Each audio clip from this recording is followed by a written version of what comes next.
نظام بدلنا کیوں ضروری ہے؟ دنیا کے ہر دور میں قوموں کی ترقی یا تباہی کا دار و مدار ان کے نظام پر رہا ہے۔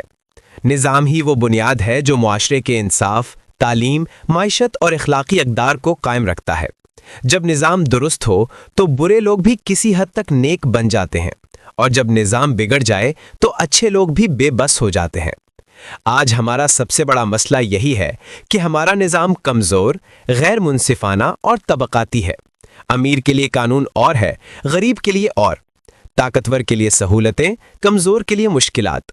نتیجہ یہ کہ قوم میں مایوسی، کرپشن اور ناانصافی عام ہو گئی ہے۔ ایسے میں صرف افراد کو بدلنے سے کچھ نہیں ہوگا جب تک پورا نظام انصاف پر قائم نہ کیا جائے۔ قرآن مجید ہمیں بتاتا ہے کہ جب کسی قوم کا نظام ظلم پر قائم ہو جائے تو اللہ تعالیٰ اسے بدل دیتا ہے۔ سورہ رعد میں ارشاد ہے، بے شک اللہ کسی قوم کی حالت نہیں بدلتا جب تک وہ خود اپنے آپ کو نہ بدلے۔ یعنی تبدیلی قوم کے اجتماعی شعور سے آتی ہے۔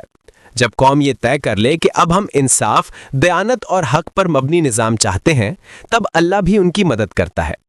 نظام بدلنے کا مطلب صرف حکومت بدلنا نہیں، بلکہ سوچ، اقدار اور قانون کی بنیاد کو قرآن و سنت کے مطابق کرنا ہے۔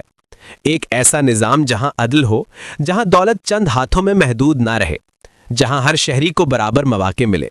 یہی اسلامی نظام کا مقصد ہے، تاکہ انسان غلامی، غربت اور ناانصافی سے آزاد ہو کر ایک منصفانہ معاشرہ قائم کرے۔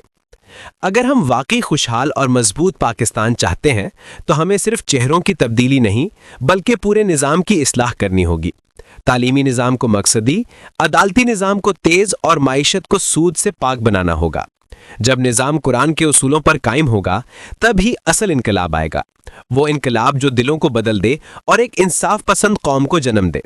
یہی وجہ ہے کہ آج نظام بدلنا صرف ایک سیاسی نعرہ نہیں بلکہ امت مسلمہ کی بقا اور اللہ کی رضا کا تقاضا ہے۔